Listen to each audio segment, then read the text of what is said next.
Jadi kalau kopi Gayo ini teman-teman, sebentar.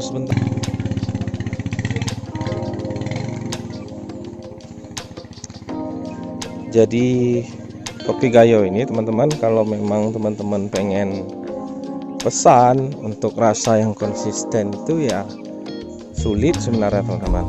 Karena memang dari segi faktor yang menentukan konsisten atau tidaknya itu banyak teman-teman.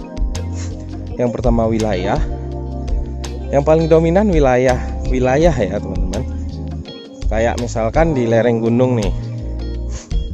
Nah kalau misalnya teman-teman masih mesennya di bawah 500 kilo,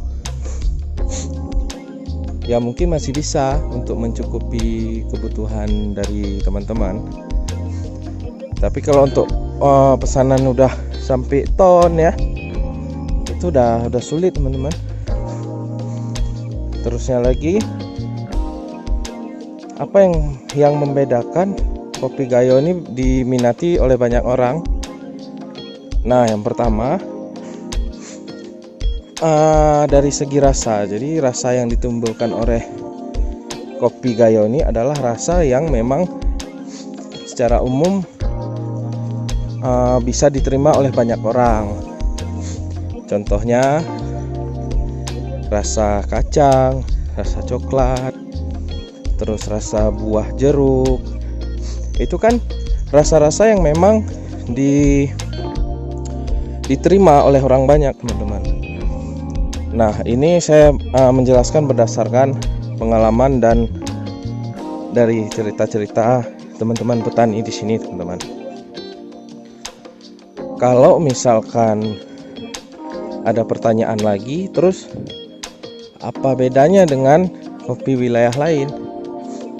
Nah kopi di daerah lain, misalkan di luar Aceh lah kita bilang, itu yang memang bukan kopi Gayo, kopinya enak, termasuk saya pernah rasa itu teman-teman. Nah cuma enaknya itu enak yang apa ya, yang memang khusus. Kalau misalkan lebih menimbulkan dari segi rasa ya, lebih menimbulkan rasa buah atau rasa manis yang dominan gitu. Nah tapi untuk kekentalan bodinya tipis, tetap ada tapi tipis. Nah mungkin dari segi itu yang membedakan rasa dari kopi Gayo dengan kopi lainnya, sehingga diminati oleh banyak negara teman-teman. Terusnya lagi, kita pribadi di sini menjual kopi Gayo ya secara ini aja, santai aja gitu, karena 90% memang sudah dibantu dengan proses alami dari alam tadi teman-teman. Jadi tinggal kita usahain dengan rasa yang memang secara umum itu kopi Gayo gitu. Ya seperti kayak saya bilang tadi lah teman-teman, minimal kalau mau dapetin Gayo yang 100% kopi Gayo, ya belinya harus di Aceh. Karena di Aceh itu memang semuanya kopi Gayo, nggak ada kopi lain, terutama yang jenis Arabica ya. Tapi kalau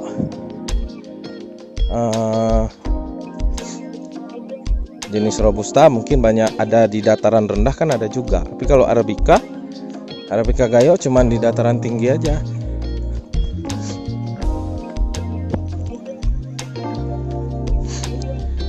Terus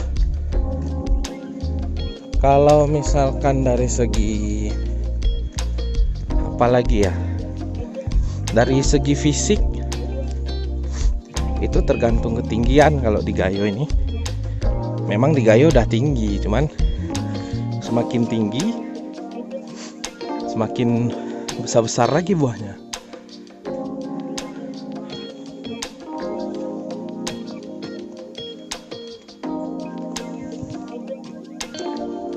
Ya mungkin faktor ini ya, faktor gunung berapinya ini ya, yang membuat kopi itu enak ya. Di sini gini ya. Ini kulit kopi yang dijadiin pupuk. Nah, ini saking konvensionalnya nih, jadi ngupas kulit kopinya dari sama tangan gini, pencet-pencet.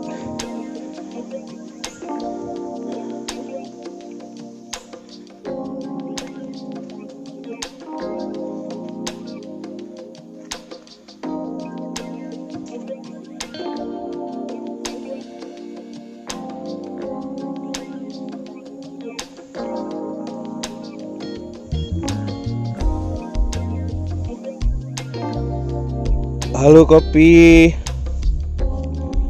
tumbuhlah dengan subur sehingga membawa keberkahan bagi petani-petani. Amin. Nah, ini ateng super teman-teman, jadi rantingnya dari bawah ke atas. Kalau misalkan tim-tim kayak rambut, dia dari rantingnya di atas semua turun ke bawah.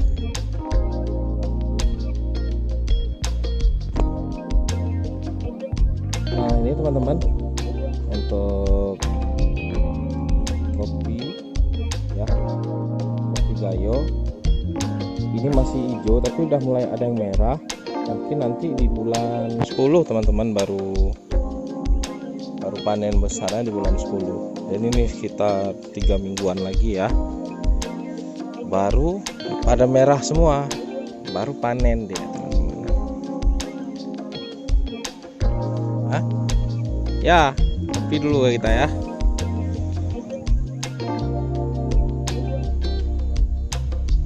Nah, ini kopinya banyak teman-teman. Dari satu rantingnya aja bisa sebanyak ini nih. Nah, jadi secara fisik kita perhatikan juga dari pohonnya teman-teman. Kalau misalkan pohonnya jenis tumbuhnya seperti ini, itu bakal luar biasa hasil panennya. Nah, ini tim-tim ya, karena dia turun ke bawah, jadi di bawahnya nggak ada rantingnya, jadi dari atas dia turun ke bawah. Ini varietas tim-tim. Ini kopi dulu, nah kopi ya bang.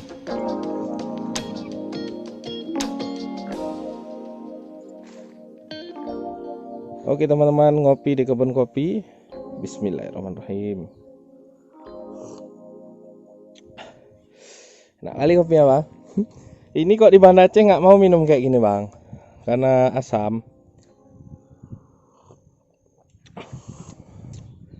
Jadi kalau di daerah kita di sini ngopinya itu masih ada rasa asamnya masih tinggi teman-teman. Jadi kalau rasa asamnya terlalu tinggi, roastingannya kan nggak terlalu over. Jadi khasiat-khasiat di kopinya masih dapat. Tapi kita nggak bisa salahin juga, kalau daerah lain sukanya pahit ya roastingannya harus pahit.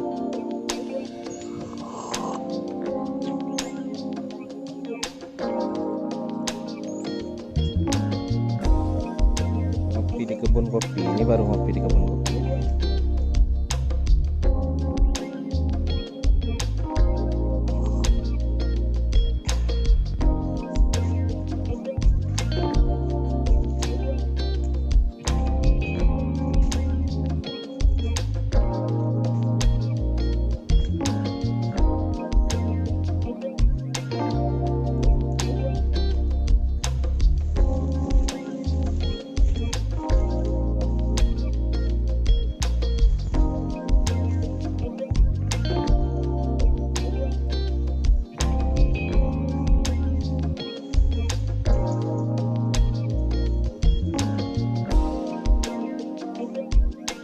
Kuruk.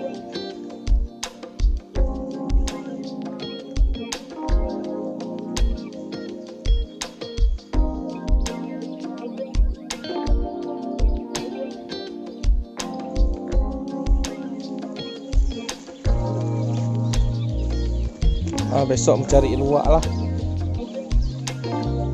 Luwak.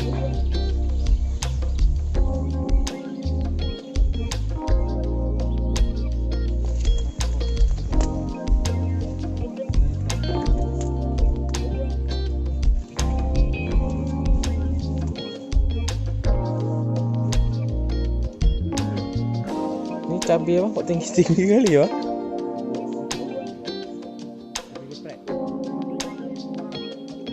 Ayam geprek. Warna pun beda ya.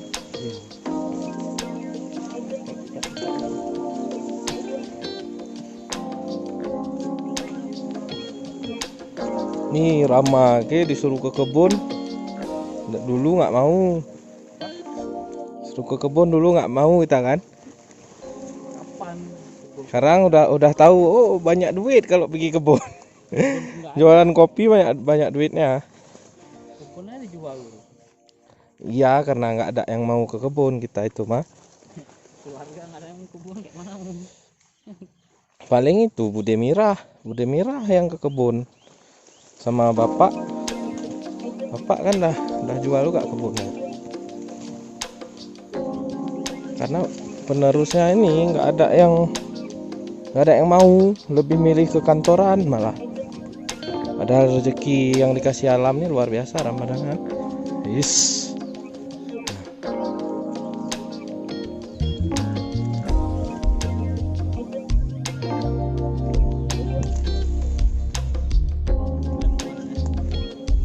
Lihat Mas. Kita petik delima dulu. Masak bang.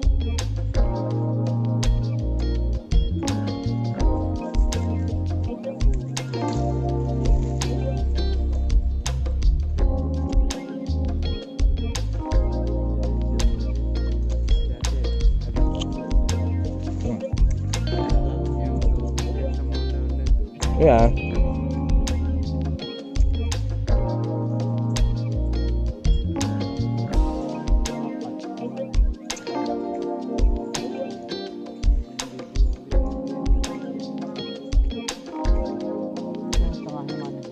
Jambu klutuk.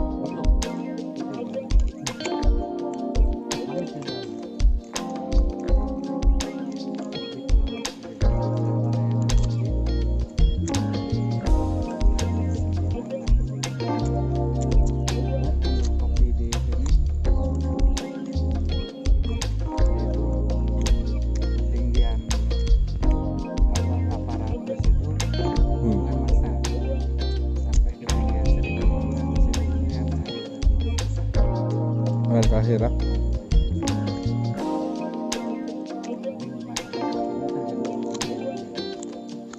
Berarti di luar yang rendah bang.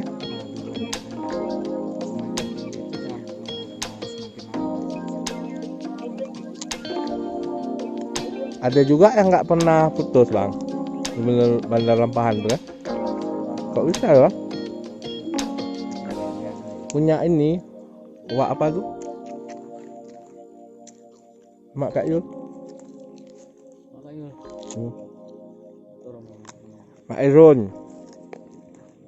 Dia kan kalau dia 1000 dari 800 sampai 1200 itu nggak habis kali kalau adalah sikit-sikit itu. Tapi kualitasnya ya bang ya.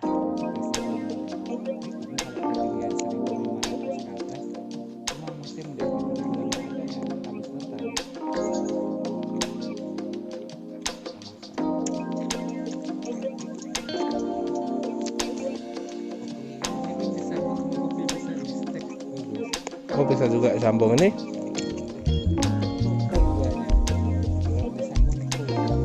Kopi kecil disambung dengan kopi besar.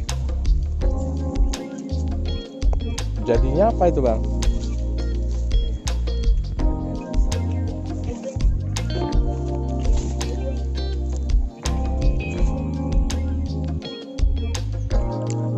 Target nih nggak nyampe pula.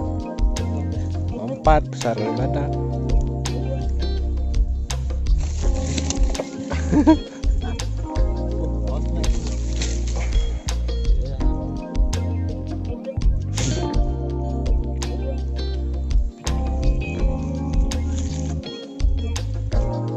Dapat kebun.